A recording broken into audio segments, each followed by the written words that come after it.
August, 479 before Christ. The sun rises over the plains of Boeotia in central Greece, illuminating two massive armies positioned face to face. On one side, the colossal Persian Empire, the most powerful force the ancient world had ever seen. On the other, a desperate coalition of Greek city-states united by a single purpose: survival. The Persian commander, Mardonius, surveys the battlefield from his position. Behind him, over 300,000 soldiers from dozens of nations: Persians, Medes, Bactrians, Indians, and countless others. His cavalry, considered the finest in the world, awaits the signal to charge. His archers, whose arrows could darken the sky, stand ready. This is the largest army ever assembled to conquer Greece. Across the field, Pausanias, the Spartan regent, commands approximately 110,000 Greeks. Among them, 10,000 Spartans form the core of his force. These men have trained since childhood for this exact moment. They stand in their bronze armor, shields locked, spears raised. Next to them, Athenians, Corinthians, Tegeans, and warriors from dozens of other cities. They are outnumbered. They are exhausted. But they refuse to submit. This is Plataea, the final land battle of the Persian invasion. Everything that happened before, Marathon, Thermopylae, Salamis, led to this moment. If the Greeks lose here, their cities will burn, their culture will vanish, their freedom will become nothing more than a memory. But if they win, they will shatter the myth of Persian invincibility forever. They will prove that discipline and unity can overcome overwhelming numbers. They will change the course of Western civilization. The stakes could not be higher. One side fights for imperial glory and revenge. The other fights for existence itself. In the coming hours, tens of thousands will die. Blood will soak the earth. And when the sun sets, the ancient world will never be the same. Before we dive into this epic confrontation, subscribe to this channel and activate notifications. You will not want to miss what happens next. Leave a like if you appreciate detailed historical content. Now let's witness the battle that saved Greece and shaped our world. To understand Plataea, we must go back 10 years. In 490 before Christ, the Persian king Darius sent an expedition to punish Athens and Eretria for supporting a Greek rebellion in Asia Minor. That expedition ended in disaster at Marathon, where 10,000 Athenians and their Plataean allies crushed 25,000 Persians on the beaches northeast of Athens. The Persian Empire had suffered its first major defeat against Greek hoplites. Darius died 4 years later, consumed by the humiliation. His son Xerxes inherited not just an empire, but an obsession. Xerxes would succeed where his father failed. He would not send a mere expedition. He would bring the full weight of the Persian Empire down upon Greece. For 4 years, he prepared. He assembled the largest invasion force the ancient world had ever witnessed. In 480 before Christ, Xerxes crossed the Hellespont with an army estimated between 150,000 and 300,000 men, supported by over 600 warships. The numbers remain debated by historians, but the scale was unprecedented. Persians, Medes, Assyrians, Egyptians, Phoenicians, Indians, and dozens of other peoples marched under his banner. This was not just an army. This was the mobilization of an entire empire. The Greek city-states faced annihilation. Most submitted immediately. Thebes and many others chose survival over resistance. But a core group of cities refused to bow. Sparta and Athens led a defensive coalition, despite their historical rivalry. They understood that if they did not unite, they would be destroyed separately. The Greeks made their first stand at Thermopylae in August 480. King Leonidas of Sparta, with 300 Spartans and approximately 7,000 other Greeks, held a narrow mountain pass for 3 days against the entire Persian army. They killed thousands of Persians before a traitor revealed a hidden path. The Persians surrounded them. Leonidas and his Spartans, along with 700 Thespians and 400 Thebans, fought to the last man. They died, but they bought time. While Leonidas bled the Persians at Thermopylae, the Greek navy engaged the Persian fleet at Artemisium. The naval battles proved inconclusive. but the Greeks demonstrated they could fight at sea. When news of Thermopylae's fall arrived, the Greek fleet retreated south. Xerxes then marched unopposed into central Greece. Athens evacuated its population to Salamis and the Peloponnese. The Persians entered an empty city and burned it to the ground. The Acropolis, the temples, the homes, everything turned to ash. Persian revenge seemed complete, but the war was far from over. In September 480, the Greek fleet, led by the Athenian Themistocles, lured the Persian navy into the narrow straits of Salamis. In those confined waters, Persian numbers meant nothing. The heavier Greek triremes rammed and sank Persian ships by the dozens. Xerxes watched from a golden throne on shore as his fleet was destroyed. Over 200 Persian ships went to the bottom. The Greeks lost only 40. Salamis changed everything. Without naval superiority, Xerxes could not supply a massive army in Greece through the winter. He faced a choice: withdraw completely or leave a substantial force to finish the conquest in the spring. Xerxes chose the latter. He returned to Persia with the bulk of his army, leaving behind his finest general, Mardonius, with a hand-picked force of elite troops. Mardonius was no ordinary commander. He was Xerxes' brother-in-law, a veteran of numerous campaigns, ambitious and ruthless. He wintered his army in Thessaly, in northern Greece, among friendly allies. He spent months attempting diplomacy, offering the Athenians generous terms if they would abandon the coalition. Athens refused every offer. Mardonius realized he would have to crush them militarily. In the summer of 479, Mardonius marched south again. He reoccupied Athens, which had been rebuilt partially. When the Athenians again refused to negotiate, he burned the city a second time. Every structure the Athenians had reconstructed turned to rubble and ash. The Athenians sent desperate messages to Sparta, demanding the Peloponnesian army march north immediately. Sparta hesitated. They were celebrating a religious festival. But the Athenians threatened to accept Persian terms if Sparta did not act. Sparta could not afford to lose Athens as an ally. Pausanias, the Spartan regent and nephew of Leonidas, finally mobilized the army. The stage was set. Mardonius commanded a force of Persian elites, supplemented by Greek allies like Thebes, totaling over 300,000 according to ancient sources, though modern historians suggest between 120,000 and 250,000. Pausanias led approximately 110,000 Greeks, including 10,000 Spartans, 8,000 Athenians, and contingents from over 30 city-states. They would meet at Plataea, a small city in Boeotia, near the border with Attica. The Greeks positioned themselves in the foothills of Mount Cithaeron, with access to water and defensible terrain. Mardonius held the plains below, ideal for his cavalry. For days, both armies maneuvered, each seeking advantage. Neither commander wanted to attack uphill or into prepared positions. The waiting game had begun, but it would not last forever. Pausanias stood at the center of the Greek coalition, bearing a burden few men could imagine. He was not yet 30 years old, but he carried the legacy of Leonidas, his uncle who died at Thermopylae. As regent for Leonidas's young son, Pausanias commanded Sparta's full military might. Every decision he made would either save Greece or condemn it to Persian rule. Pausanias was a product of the agoge, Sparta's brutal training system. From age 7, he had endured deprivation, pain, and constant drilling. He understood warfare not as theory, but as lived experience. He knew that Spartan discipline was the Greeks' greatest weapon, but he also knew that discipline alone would not defeat Mardonius. He needed strategy, patience, and perfect timing. The Spartan contingent under Pausanias numbered 10,000 hoplites, the largest force Sparta had ever fielded beyond the Peloponnese. These were not young recruits. These were hardened warriors, most over 30 years old, veterans of countless battles.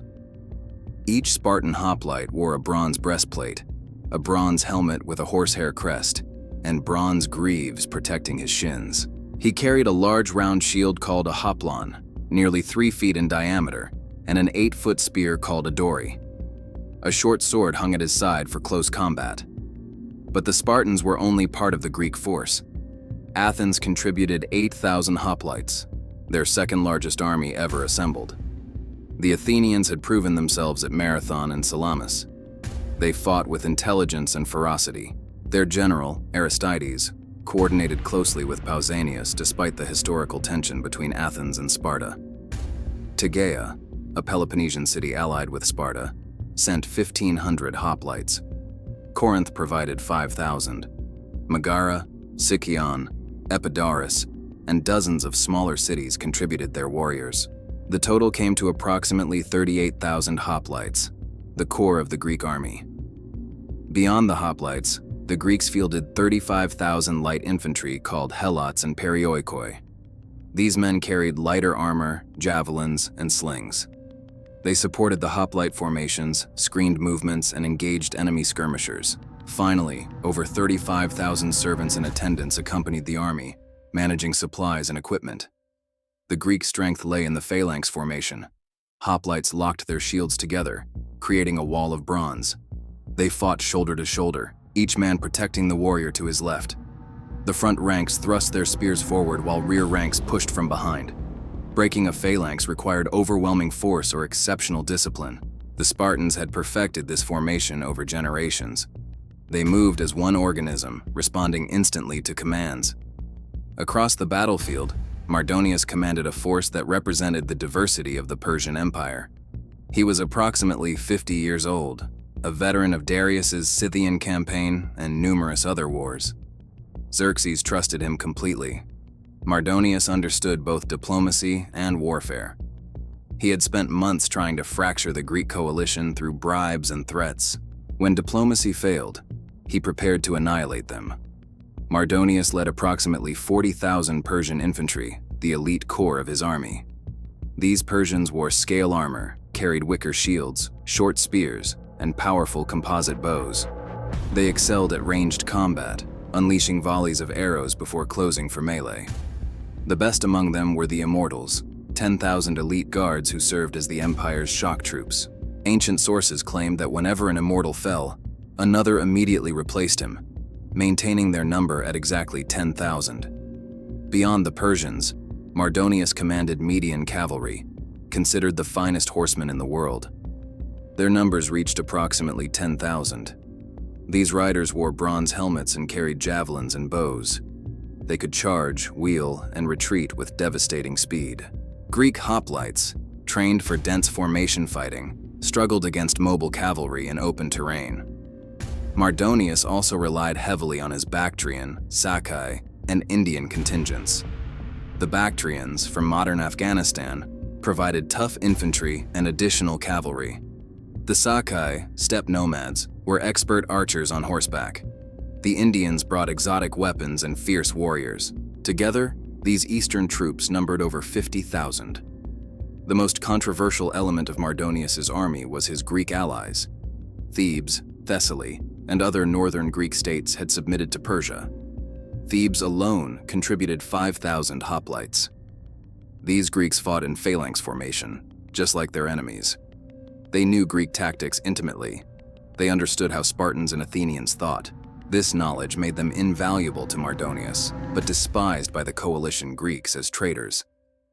Ancient historians like Herodotus claimed Mardonius commanded 350,000 men. Modern scholars consider this exaggerated.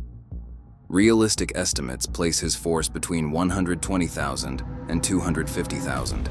Even at the lower estimate, he outnumbered the Greeks significantly. Mardonius built a fortified camp near the Esopus River, protected by wooden palisades. He positioned his cavalry to control the plains, denying the Greeks access to water sources. His strategy was clear: use cavalry to harass and weaken the Greeks, then crush them with his overwhelming infantry once they were disorganized and desperate. The Greeks held the high ground along the foothills of Mount Cithaeron. They had water from the Gargaphia spring. Their position was defensible but static. Mardonius controlled mobility. Pausanias controlled terrain. The question became, who would make the first critical mistake? Both commanders understood that this battle would determine everything. If Mardonius won, the Persian Empire would dominate Greece, possibly forever. Greek culture, philosophy, and democracy would vanish. If Pausanias won, he would shatter Persian ambitions and secure Greek independence. The fate of Western civilization hung in the balance. The armies watched each other, waiting for the moment to strike. For 11 days, the two armies faced each other across the plains of Plataea. Neither commander wanted to attack into unfavorable terrain. Mardonius held the flat ground, perfect for his cavalry. Pausanias occupied the slopes of Mount Cithaeron, where his hoplites could fight from higher ground. Both generals understood that patience might win the battle before swords ever clashed. Mardonius struck first, not with his infantry, but with his cavalry. Persian horsemen swept across the no-man's land between the armies, launching javelins and arrows at Greek positions. The hoplites, trained for close combat in tight formation, struggled to respond. Their heavy armor protected them, but they could not catch the swift riders who attacked and retreated before the Greeks could organize a countercharge. The harassment continued for days. Persian cavalry targeted Greek supply lines, ambushing convoys bringing food and water from the mountain passes. They killed pack animals and burned provisions. The psychological effect was devastating. Greek soldiers watched helplessly as enemy horsemen struck and vanished. The Greeks had no effective cavalry of their own. They could only endure. On the third day, Persian cavalry discovered the Gargaphia Spring, the primary water source for the Greek army. They could not capture it outright because hoplites guarded it heavily, but they could make it unusable. Mardonius ordered his horsemen to foul the spring with dead animals and debris. By evening, the water ran polluted and undrinkable. Pausanias faced a crisis. His army of over 100,000 men required enormous quantities of water daily. Without the spring, they would have to draw water from the Asopus River, which meant descending into the plains where Persian cavalry ruled. He called a council of war with his generals. The debate grew heated. Some argued for immediate retreat to a more defensible position with better water access. Others insisted they must attack before thirst weakened the army. Pausanias chose a middle path. He would reposition the entire army during the night to a new location called the Island, a raised area between two streams of the Uroa River, approximately 1 mile behind their current position. This location offered water, protection from cavalry on the flanks, and maintained the high ground advantage. The move required precision and discipline. Tens of thousands of men would have to march in darkness, maintain formation, and arrive at dawn ready to fight. The plan began well.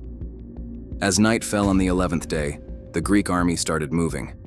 The center contingents, comprised of allied city-states, moved first. They marched in good order toward the island. But as the night deepened, confusion spread.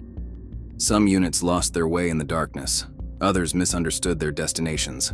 Instead of stopping at the island, many center contingents continued marching toward Plataea itself, nearly 2 miles from the intended position. On the right wing, Pausanias and the Spartans prepared to move last, maintaining their position to cover the withdrawal. On the left wing, the Athenians under Aristides also waited. Both wings would retreat simultaneously once the center was secure. But the center's confusion delayed everything. Dawn approached. Pausanias realized the center had not reached the island. They had scattered across the landscape, some near Plataea, others lost between positions. His carefully planned tactical withdrawal had devolved into chaos. Worse, daylight would soon expose the Spartans and Athenians still in their original positions, separated from the rest of the army by nearly 2 miles. Pausanias gave the order. The Spartans began their withdrawal at first light, but one of his subordinate commanders, a Spartan named Amphiaraus, refused to move. He considered retreat dishonorable. He stood with his regiment, approximately 600 men, and declared he would not flee from barbarians.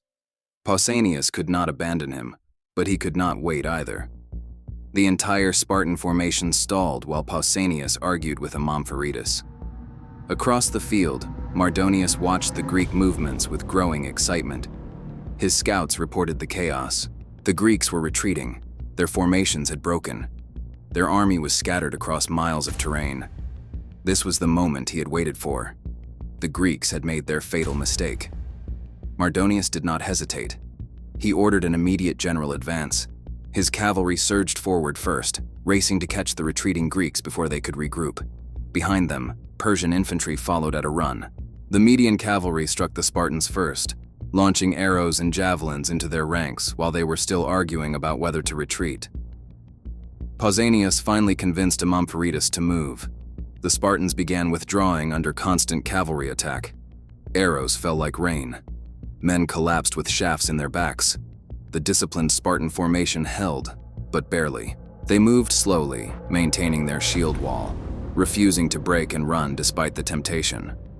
The Athenians on the left wing saw the Persian advance and began their own fighting retreat. But between them and the Spartans, a gap of nearly 2 miles had opened. The Greek army was split into 3 separate groups: the scattered center near Plataea, the Spartans withdrawing on the right, and the Athenians withdrawing on the left. Mardonius had achieved what weeks of maneuvering could not. He had fractured the Greek coalition. The Persian infantry, energized by the sight of Greeks retreating, charged with renewed fury. Mardonius himself rode among them, shouting encouragement. He had waited years for this moment. The Greeks were broken. Victory was within reach. He would finish what Xerxes started. He would conquer Greece. But Mardonius had made one critical miscalculation. The Spartans were not fleeing in panic. They were withdrawing in formation. And Pausanias, despite the chaos around him, was exactly where he wanted to be. The Spartans had reached a low ridge near the Temple of Demeter. They stopped. They turned. They locked their shields. The withdrawal was over. The real battle was about to begin. The sun climbed higher over the plains as the Persian army closed the distance. Mardonius sensed complete victory. The Greeks were divided, disorganized, and vulnerable. His cavalry had already bloodied the Spartan rear guard. Now his infantry would finish them. He urged his troops forward, and they responded with fierce enthusiasm. Thousands of voices roared as they charged across the open ground. The Spartans stood motionless. 10,000 bronze-clad warriors formed a dense wall of shields and spears near the Temple of Demeter. Behind them, 5,000 Stygian hoplites anchored the flank. The men said nothing. They did not shout or beat their shields. They simply waited, spears leveled, eyes fixed on the approaching enemy. Pausanias watched the Persian advance. He knew his position was precarious. His center was scattered miles away near Plataea. The Athenians on his left were engaged with the Thebans and could not support him. He faced the entire Persian elite alone. But this was the kind of fight Spartans trained for their entire lives. Outnumbered, surrounded, with death approaching from all sides. This was where Spartan discipline would prove its worth. The Persian cavalry reached the Spartan line first. They wheeled and launched volleys of arrows. The shafts struck shields and armor, clattering harmlessly off bronze. A few found gaps, and Spartans fell. But the formation did not waver. The men in the rear ranks stepped forward to fill the gaps. The shield wall remained unbroken. Behind the cavalry, the Persian infantry arrived. They did not fight in tight formations like Greeks. Instead, they spread out in loose groups, using their wicker shields for cover, while their archers launched arrows in concentrated volleys. Thousands of arrows darkened the sky. They fell in waves upon the Spartan phalanx. More men died. The front ranks raised their shields overhead while maintaining the wall. They absorbed the punishment without breaking. Mardonius committed his immortals, the 10,000 elite guards. These were Persia's finest warriors, equipped with the best weapons and armor the empire could provide. They advanced directly toward the Spartan center, where Pausanias himself stood. The immortals planted large wicker shields in the ground, creating portable barriers. From behind these shields, they fired arrows in disciplined volleys, then advanced, planted new shields, and fired again. The Spartans endured. Men fell continuously now. Blood soaked the ground. The wounded cried out, but their comrades could not help them. To break formation meant death for everyone.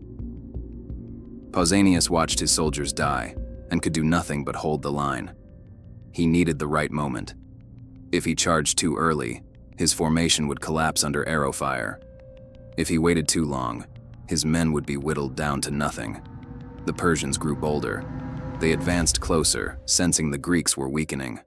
The immortals were now within 30 yards of the Spartan line. Their arrows struck with devastating accuracy at this range. Men fell in clusters. The shield wall contracted as the living closed ranks over the dead. Pausanias looked to the sky. Before the battle, he had sacrificed to the gods, seeking their favor. The omens had been unclear. Greek commanders traditionally would not attack without favorable omens. But his men were dying. He could not wait for divine approval. He raised his voice over the chaos and shouted the order his men had been waiting for. The Spartans surged forward. 10,000 warriors moved as one, their spears lowered, their shields locked. The disciplined advance became a charge. They crashed into the Persian line with the force of a bronze avalanche. The sound was thunderous. Shields smashed into shields. Spears punched through wicker and flesh. Men screamed and died in the initial collision. The Persians had never faced anything like this. Their loose formations, effective for archery and skirmishing, collapsed under the weight of the phalanx. The Spartans pushed forward relentlessly. Their long spears killed before Persian swords could reach them. When spears shattered, Spartans drew their short swords and hacked at anyone within reach. They fought with mechanical efficiency, every movement trained since childhood. The immortals attempted to hold. These were elite soldiers, veterans of countless campaigns. They did not flee at the first shock. They grabbed Spartan spears with their bare hands, trying to wrench them away. They threw themselves at the shield wall, attempting to create gaps through sheer courage. Many succeeded in killing individual Spartans, but they could not break the formation. For every Spartan who fell, another stepped into his place. The machine kept grinding forward. Mardonius saw his immortals struggling and committed more troops. He sent Bactrian infantry and Sake cavalry to flank the Spartans.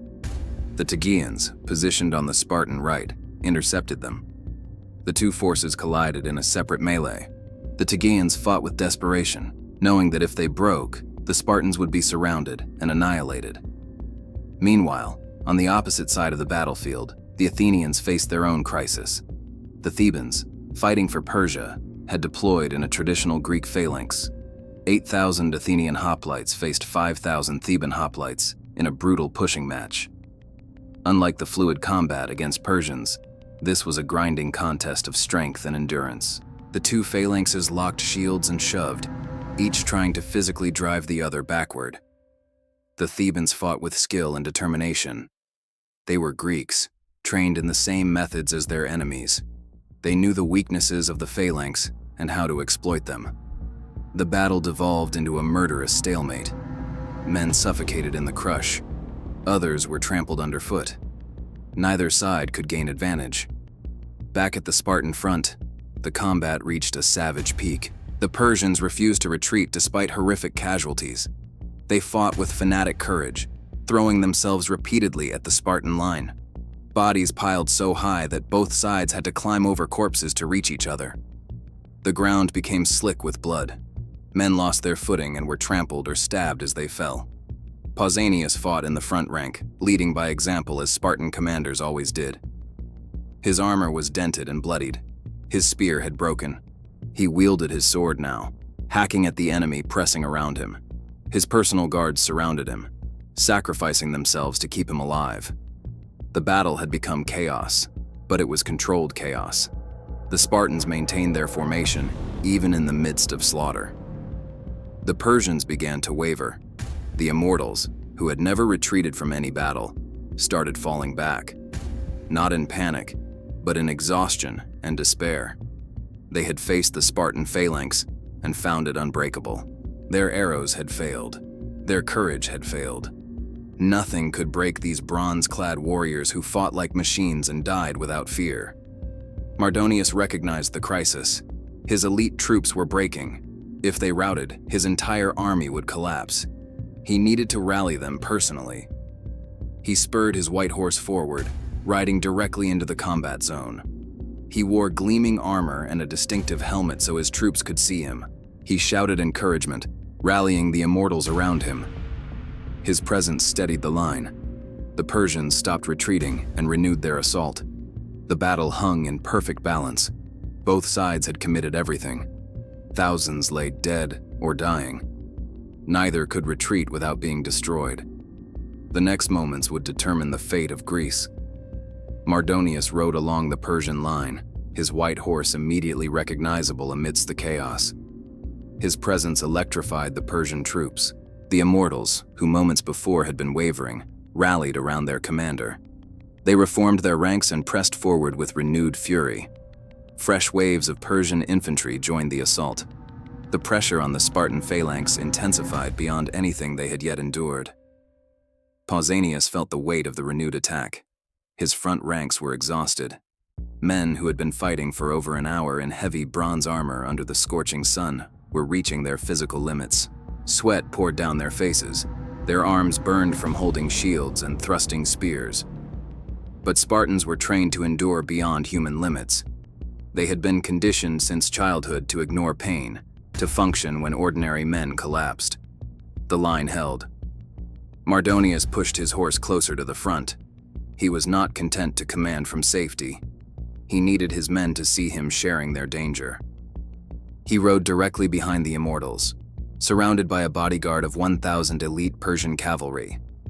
These were his personal guard, the finest horsemen in his army. They formed a protective ring around him as he directed the battle from horseback. The combat around Mardonius became the focal point of the entire battle.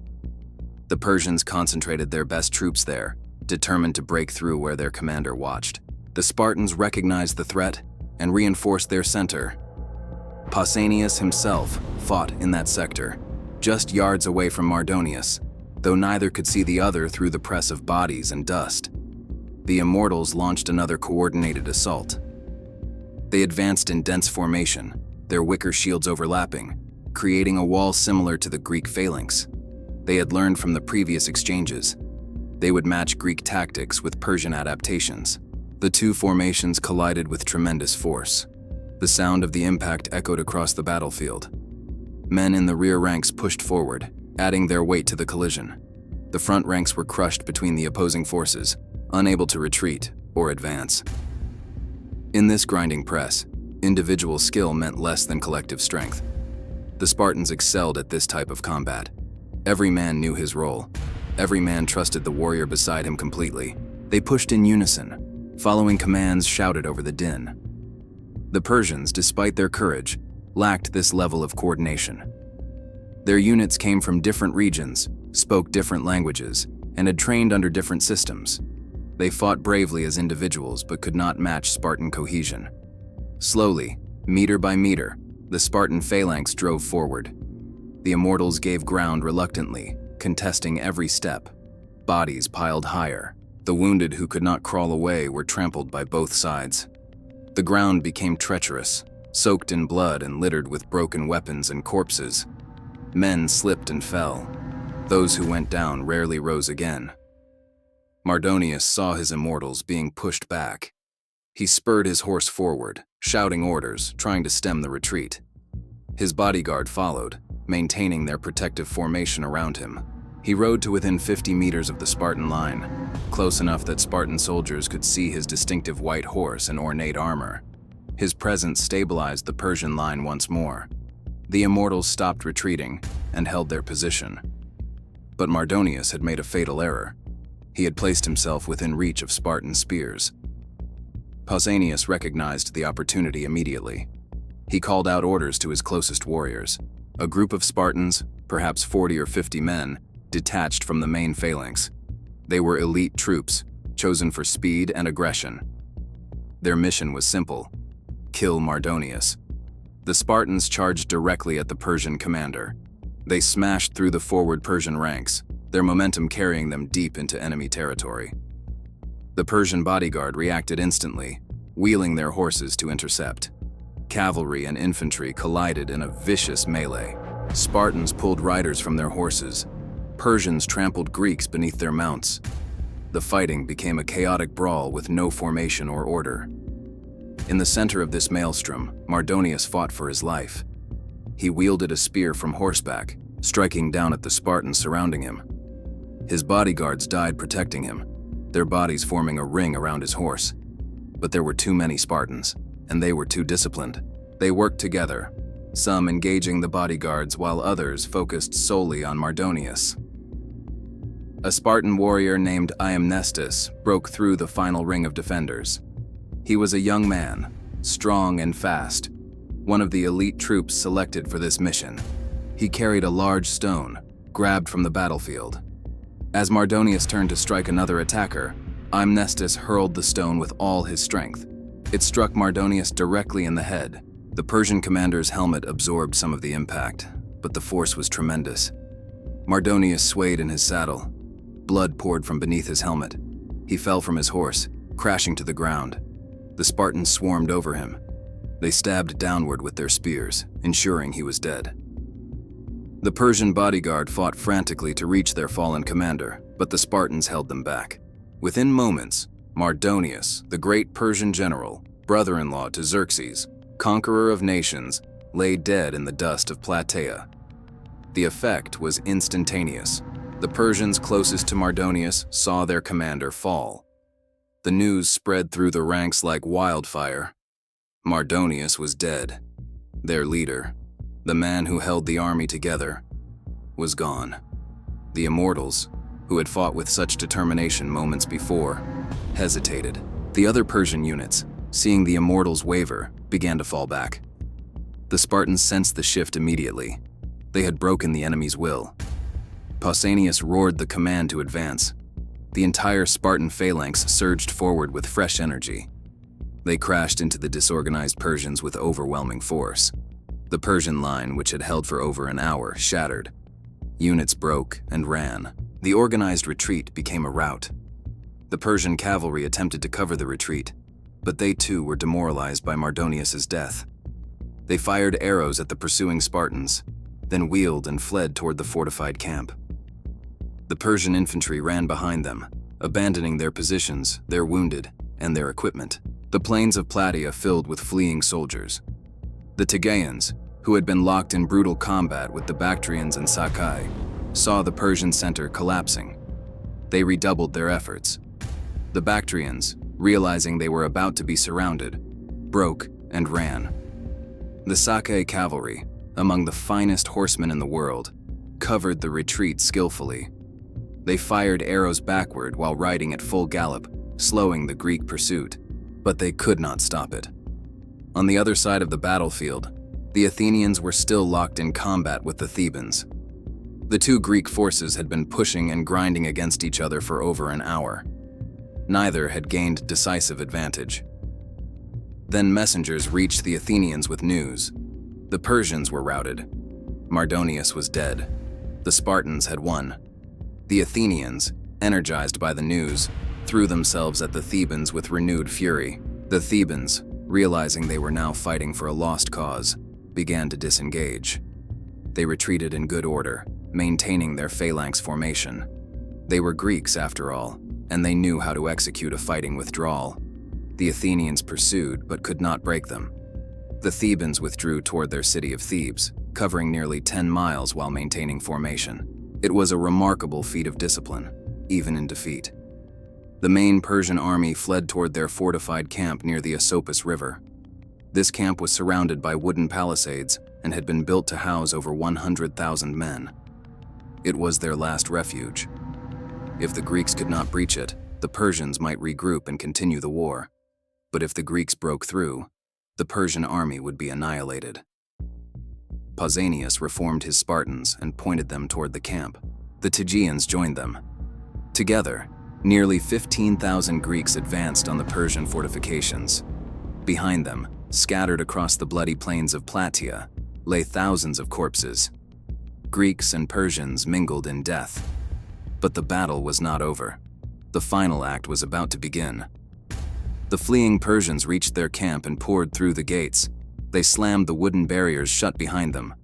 From the walls, they prepared to defend their last position. Archers lined the palisades. Engineers reinforced weak points. The Persians had lost their commander and their nerve, but they were not yet destroyed. Inside those walls, over 100,000 men prepared for a final stand. The Greeks approached the fortifications. They had won the field battle, but now they faced a siege. And sieges were not what Greek hoplites were trained for. The Persian fortified camp stood before the Greeks like a wooden fortress. The palisades rose 3 meters high. constructed from thick timber driven deep into the earth. Watchtowers dotted the perimeter at regular intervals. Behind the walls, over 100,000 Persian soldiers prepared their last defense. They had archers positioned along the ramparts, ready to rain arrows on anyone who approached. They had engineers who had reinforced the gates with additional beams. They had food and water for weeks. The camp was designed to withstand a siege, but the Greeks had no intention of laying siege. They had momentum. They had shattered the Persian field army. They had killed Mardonius. Now they would finish what they started. The problem was that Greek hoplites were trained for open battle, not assault warfare. They excelled at fighting in formation on flat ground. Storming fortifications required different tactics, different equipment, and different mindset. The Spartans arrived at the walls first. They approached cautiously, shields raised against the arrows falling from above. Persian archers fired continuously, trying to keep the Greeks at distance. Spartans fell, struck by arrows in gaps in their armor or in exposed legs and arms. But the advance continued.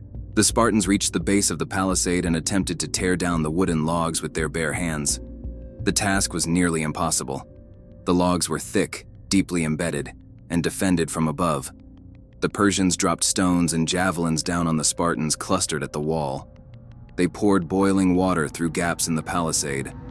The Greeks suffered heavy casualties for minimal gain. A few logs were pulled loose, but not enough to create a breach. The Spartans fell back, regrouped, and attacked again. The same result. The wooden walls held. Pausanias recognized the problem. Spartans were the finest infantry in the world, but they had no experience or training in siege warfare. They were dying uselessly at the base of walls they could not breach.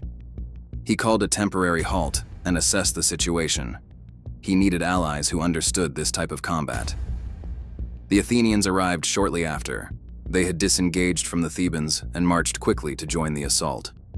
Aristides, the Athenian commander, surveyed the Persian camp. Unlike the Spartans, the Athenians had some experience with siege operations. Athens was a naval power, and their sailors understood engineering and construction. They approached the problem differently. Aristides organized his men into assault teams. Some carried logs to use as improvised battering rams. Others brought shields to form protective cover for the ram operators. Still others prepared ladders, quickly constructed from scavenged timber. The Athenians would not try to tear down the walls by hand. They would break through with coordinated force. The combined Greek assault began. The Athenians targeted the main gate with their battering ram. Dozens of men held a massive log and ran at the gate repeatedly. The impacts thundered across the battlefield. The gate shuddered, but held. Persian defenders poured arrows and stones down on the ram operators. Men fell, but others took their places. The ram continued its work. Simultaneously, Athenian teams positioned ladders against the walls at multiple points. Hoplites climbed while under continuous fire. Most were shot down before reaching the top. A few made it over the palisade, only to be killed immediately by defenders waiting on the other side. The casualties were horrific, but the Athenians persisted. The Spartans, watching the Athenian assault, felt their competitive pride awakened. They would not allow Athens to win the glory of taking the camp. Pausanias reorganized his men for another assault. This time, the Spartans would not attack the walls directly.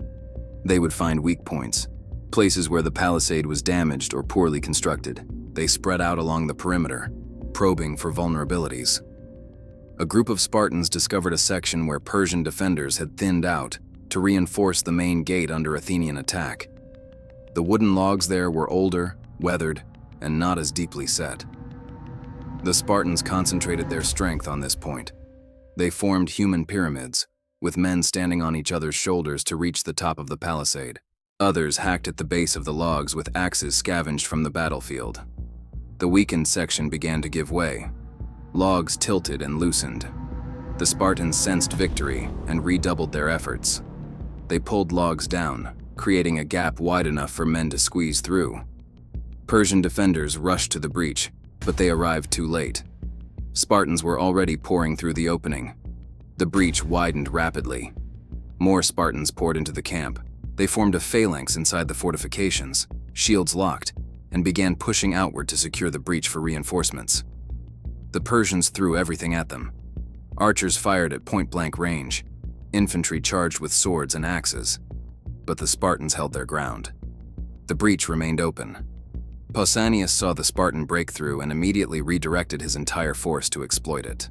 Thousands of Spartans and Tegeans abandoned their positions along other sections of the wall and rushed to the breach. They poured through in a continuous stream, expanding the foothold inside the camp. At the main gate, the Athenian battering ram finally splintered the heavy timber beams. The gate collapsed inward. Athenian hoplites surged through, shields raised, spears leveled. They too formed a phalanx inside the camp and began advancing. The Persians now faced Greeks attacking from two directions simultaneously. The fighting inside the camp became savage beyond description. The confined space made formation combat nearly impossible. The battle devolved into thousands of individual melees. Greeks and Persians hacked at each other in narrow passages between tents and supply wagons. Men fought over piles of equipment and corpses. There was no room for cavalry maneuvers or archery. This was close-quarters butchery. The Persians fought with desperate courage. They knew they were trapped. There was nowhere to run. Many fought to the death rather than surrender. Persian commanders tried to organize defensive lines, but the chaos made coordination impossible. Units became separated and were destroyed piecemeal. The Greeks advanced methodically, clearing the camp section by section. Some Persians attempted to break out through the opposite side of the camp, away from the Greek assault. They tore down sections of the palisade and fled into the countryside. Greek cavalry, which had been largely absent during the earlier battle, now proved its worth. They pursued the fleeing Persians and cut them down by the hundreds. Few escaped. Inside the camp, the slaughter continued for hours. The Greeks showed little mercy. These were the invaders who had burned Athens twice. These were the soldiers who had killed Greek prisoners and enslaved Greek civilians. The Greeks took their revenge. Persian soldiers who threw down their weapons and begged for mercy were often killed anyway. The battle had become a massacre. By late afternoon, organized Persian resistance collapsed entirely. Small groups continued fighting in isolated pockets, but the camp was lost. The Greeks began looting. They discovered treasures beyond imagination. Mardonius had brought Persian luxuries with him: golden furniture, silver dishes, elaborate tents decorated with precious fabrics, chests filled with coins. The Greek soldiers, most of whom were farmers in civilian life, had never seen such wealth. The looting occasionally turned violent as Greeks fought each other over valuable items. Officers struggled to maintain discipline. Pausanias ordered that all treasure be gathered for fair distribution among the allied cities. The order was largely ignored. Soldiers hid valuables in their armor or buried them to retrieve later. The human cost was staggering. Ancient sources claim the Persians lost over 250,000 men at Plataea, though modern historians consider this exaggerated. Realistic estimates suggest between 50,000 and 100,000 Persian deaths. The Greeks lost approximately 1,300 hoplites killed, with several thousand more wounded. The disparity was extraordinary. The Battle of Plataea was over. The Persian army that had terrorized Greece for 2 years had been annihilated. Xerxes' dreams of European conquest lay buried in the blood-soaked soil of Boeotia. The Greeks had achieved what seemed impossible. They had defeated the greatest empire on earth. But the victory's significance extended far beyond the immediate military result. The implications would reshape the ancient world. The sun set over Plataea on a field transformed into a graveyard. Tens of thousands of bodies lay scattered across the plains and inside the shattered Persian camp. The Greeks walked among the dead, searching for their fallen comrades and stripping armor from enemy corpses. The air was thick with smoke from funeral pyres that would burn for days. The magnitude of what had just occurred slowly settled over the survivors. Pausanias ordered his men to gather the dead. The Greeks cremated their fallen according to tradition. Each city-state built separate pyres for their warriors. The Spartans honored their dead with solemn rituals. The Athenians did the same. Even the smallest contingents received proper funeral rites. The Greeks understood that these men had saved their civilization. They deserved every honor. The Persian dead received no such treatment. Their bodies were left where they fell or thrown into mass graves. Some were burned simply to prevent disease. The Greeks felt no obligation to honor those who had invaded their homeland. The disrespect was intentional, a final insult to the defeated empire. The treasure captured in the Persian camp was beyond calculation. The Greeks discovered Mardonius's personal tent, filled with golden furniture and elaborate decorations. They found supply wagons loaded with silver coins meant to pay the army. They uncovered weapons inlaid with precious metals, armor decorated with gold, and countless other valuables. Pausanias attempted to inventory everything for fair distribution, but chaos made accurate accounting impossible. One remarkable discovery illustrated the contrast between Greek and Persian cultures. The Greeks found Mardonius's dining arrangements, which included elaborate golden dishes and exotic foods. Pausanias ordered the Persian cooks to prepare a meal exactly as they would have for Mardonius. He then ordered Spartan cooks to prepare a typical Spartan meal. When both were ready, he invited his commanders to view them side by side. The Persian feast was extravagant, overflowing with delicacies and presented on golden plates. The Spartan meal was simple: black broth, bread, and water. Pausanias reportedly laughed and said this proved Persian foolishness. They possessed such luxury, yet crossed the sea to steal Greek poverty. While the Greeks celebrated at Plataea, another battle was occurring 300 miles away. On the same day as Plataea, the Greek navy engaged the remnants of the Persian fleet at Mycale, on the coast of Asia Minor. The Persians had beached their ships and built fortifications to protect them. The Greek fleet, led by the Spartan king Leotychidas and the Athenian commander Xanthippus, landed troops and assaulted the Persian position. The Battle of Mycale mirrored Plataea in many ways. Greek hoplites stormed Persian fortifications. The Persians fought bravely, but could not withstand the disciplined Greek assault. The Greeks broke through, killed thousands of Persians, and burned the entire Persian fleet. The double victory, on the same day, was interpreted as divine confirmation of Greek righteousness. The destruction of the Persian fleet at Mycale had immediate strategic consequences. The Persian navy, which had dominated the eastern Mediterranean for decades, ceased to exist as an effective force. Greek cities in Asia Minor, which had been under Persian control for generations, saw an opportunity for liberation. Revolts erupted across the region. The Ionian Greeks, who had sparked this entire conflict years earlier with their rebellion, rose again. This time, they had support from mainland Greece. Back at Plataea, the question of how to divide the spoils created tension among the victorious allies. Every city-state claimed they had contributed most to the victory. The Spartans insisted their breakthrough had been decisive. The Athenians argued their assault on the main gate had been equally crucial. Smaller cities demanded their share, despite contributing fewer troops. Pausanias mediated these disputes with mixed success. The Greeks agreed to dedicate 1/10 of the captured treasure to the gods. They commissioned a golden tripod mounted on a bronze column of 3 intertwined serpents. This monument, inscribed with the names of the 31 Greek cities that fought at Plataea, was erected at Delphi as a permanent memorial. The serpent column stands to this day in Istanbul, transported there by Constantine the Great over 700 years later. It remains one of the few physical artifacts linking us directly to the battle. The treatment of defeated Greek cities that had sided with Persia became contentious. Thebes had provided 5,000 hoplites to Mardonius. They had fought bravely against Athens. The question was whether to punish them for medizing, the Greek term for collaborating with Persians. Some Greeks demanded Thebes be destroyed. Others argued for leniency. Pausanias chose a middle path. He marched on Thebes and demanded they surrender the leaders who had advocated for Persian alliance. Thebes complied. The leaders were executed. The city itself was spared but forced to pay heavy tribute. Pausanias himself faced an uncertain future. He had won the greatest Greek victory in memory. He had saved Greece from Persian conquest. His fame was unmatched. But fame and power are dangerous commodities in Greek politics.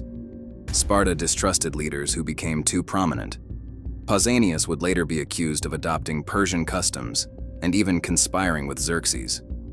Whether these accusations were true or fabricated, political attacks remains debated. He died less than 10 years after Plataea, condemned by his own city and left to starve to death in a temple where he had taken sanctuary. The immediate aftermath of Plataea saw Greece transformed from a collection of defensive city-states into an aggressive coalition. The Greeks had discovered they could not only defend themselves, but also defeat Persian armies in open battle. Athens began building a powerful navy with the explicit goal of liberating Greek cities under Persian control. Sparta, more conservative and inward-looking, focused on maintaining its dominance in the Peloponnese. The seeds of future conflict between Athens and Sparta were sown in the very moment of their greatest cooperation. The Persian Empire withdrew from Europe permanently. Xerxes never attempted another invasion of Greece. The defeat at Plataea, combined with the naval disaster at Mycale, convinced him that Greece could not be conquered. He turned his attention to internal affairs, palace intrigues, and building projects.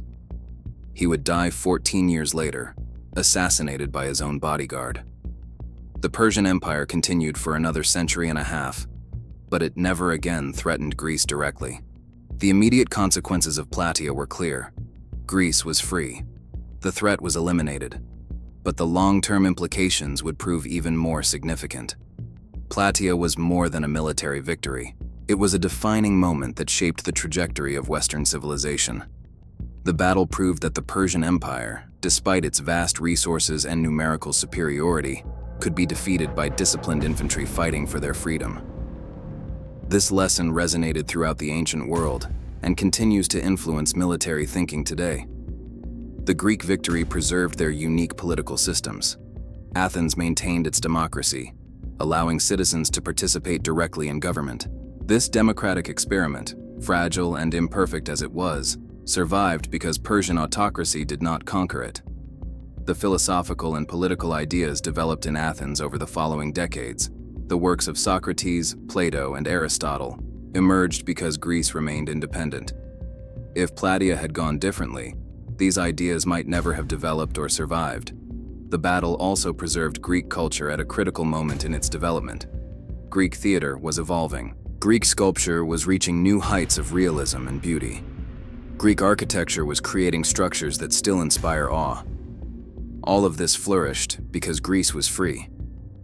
Persian conquest would not necessarily have destroyed Greek culture entirely, but it would have altered it fundamentally.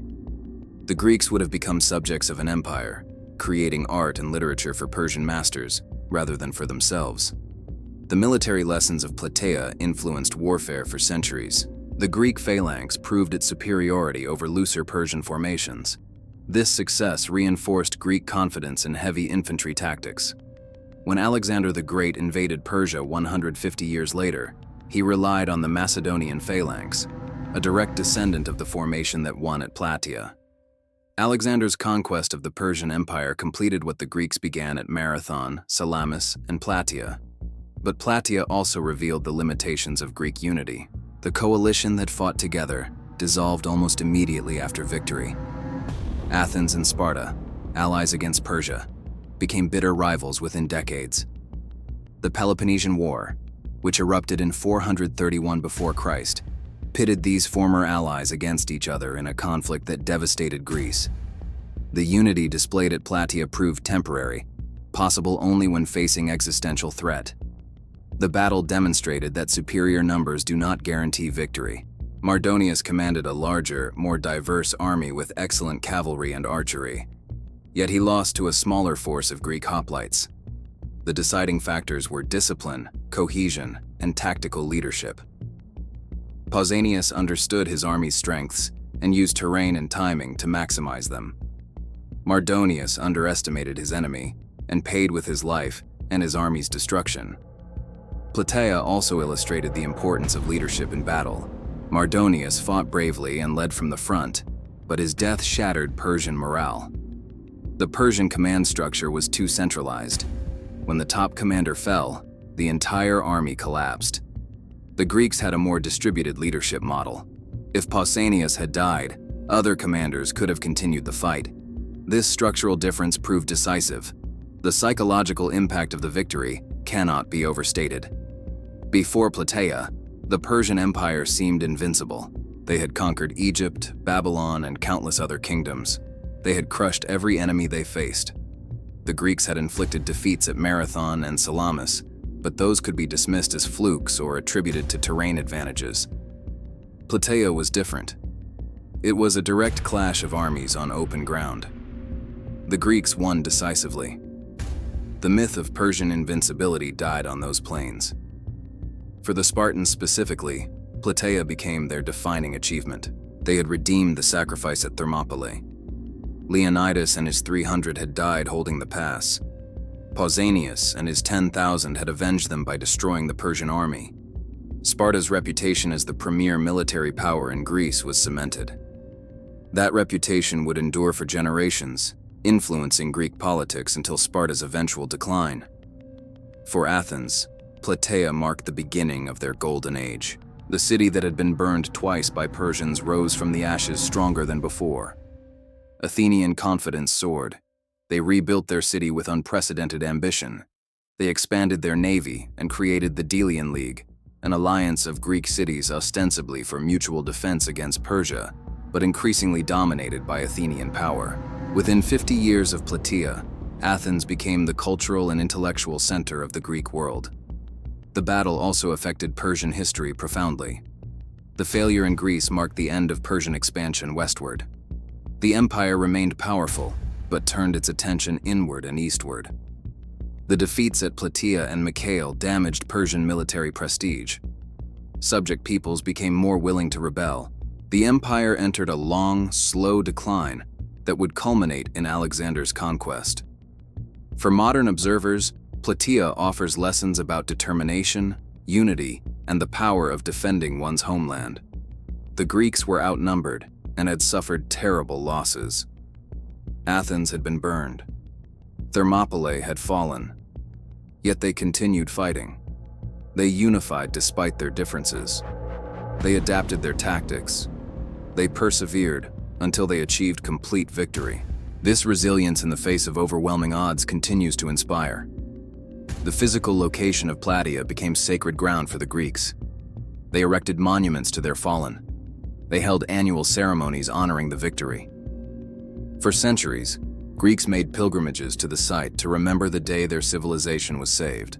Though the battlefield itself is now farmland and small towns, the memory of what happened there remains powerful. Plataea stands as proof that courage, discipline, and leadership can overcome numerical superiority. It demonstrates that free people fighting for their homes possess advantages that empires, no matter how large, cannot match. The battle saved Greece, preserved democracy, and changed the course of human history.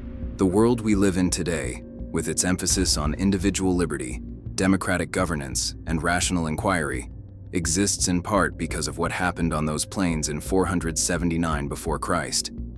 The legacy of Plataea is the legacy of Western civilization itself. Subscribe to this channel for more detailed histories of the battles that shaped our world.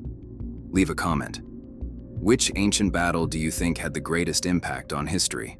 Explore our other videos on ancient warfare and discover how these ancient conflicts continue to influence our modern world.